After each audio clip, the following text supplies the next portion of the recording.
విద్యార్థుల ఉజ్వల భవిష్యత్తుకు పాలిటెక్నిక్ బాట వేస్తుందని వరంగల్ ఎంపీ కడియం కావ్య పేర్కొన్నారు. వరంగల్ నగరంలోని పాలిటెక్నిక్ కళాశాలలో 28 కోట్ల రూపాయల నిధులతో నిర్మించనున్న భవనానికి భూమి పూజ నిర్వహించారు. ఈ సందర్భంగా ఎంపీ కవిత, ఎమ్మెల్యే నాయిని రాజేందర్లు మాట్లాడుతూ సీఎం రేవంత్ రెడ్డి పాలనలో వరంగల్ జిల్లాను అన్ని రంగాల్లో అభివృద్ధి చేస్తామన్నారు. అలాగే కేంద్రం నుంచి నిధులు తెచ్చి నగరాభివృద్ధికి కృషి చేస్తామన్నారు.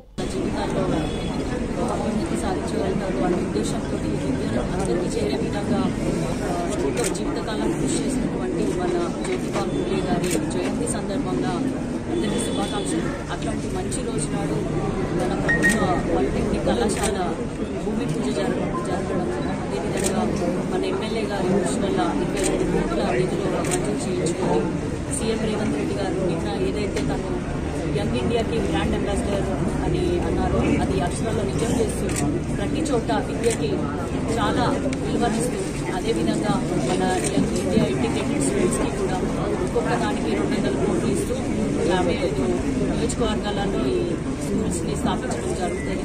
అదేవిధంగా ఇది ప్రభుత్వ పాలిటెక్నిక్ కళాశాలలో ఇక్కడ ఉన్నటువంటి పిల్లలందరూ కూడా పూర్వ విద్యార్థులు అని తెలుస్తుంది.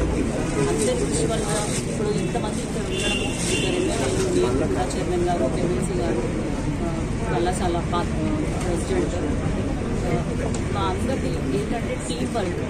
మన వరంగల్కి సంబంధించి ప్రతిదానికి ఒక ప్రత్యేకత ఉంది, ప్రతిదానికి ఒక హిస్టరీ ఉంది. ఈ కళాశాలకు కూడా చాలా గొప్ప చరిత్ర ఉంది.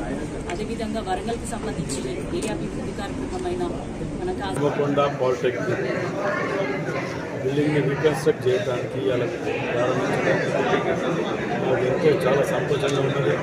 మరి మా ప్రభుత్వంలో రేవంత్ రెడ్డి గారి నాయకత్వంలో విద్యా వైద్యకు మొదటి ప్రాధాన్యత ఇస్తున్నాం. దాంట్లో భాగంగానే ఎమ్మెల్యే గెలిచిన తర్వాత మొట్టమొదట అడిగినది ముఖ్యమంత్రి గారిని పాలిటెక్నిక్ గురించి. ఈ పాలిటెక్నిక్లో ఇమీడియట్ శాంక్షన్ ఇవ్వటం, ఎంపీ కడియం కావ్య గారు కానీ ఎమ్మెల్యేలను అందరం కలిసి అడగటం. ఇది ఎంతోమంది మేధావులను తయారు చేసినటువంటి యంత్రాంగం ఇది. అలాంటి దానికి నేను 28 కోట్ల రూపాయలు అడగగానే తీసుకొచ్చి మళ్ళా ప్రారంభించుకోవడం అంటే నా అదృష్టంగా భావిస్తున్నాను.